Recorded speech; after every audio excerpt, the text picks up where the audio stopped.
So what we do is we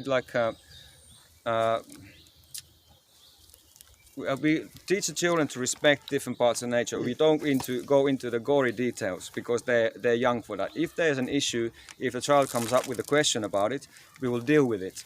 But as such, I don't teach climate change. It comes generally, we have so much time to talk with the children here, and we see all the different parts of nature.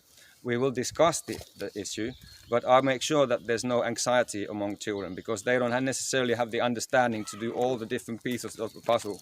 So I don't say it doesn't exist to the children, but I don't advertise it because they get to know about it, very, very soon when they go to school. But sometimes you speak with them about biodiversity, about the plants. Yes, all the time. I do it, but I do it like when it comes up. And when we, for example, when we see a plant, I might say, if I know this plant only grows here, please be gentle. And I touch upon it every day in conversations. I found every day, like, let's say 5 Google searches on different species, or I have an app where I recognize the children, the bird song, and we use these kind of things all the time.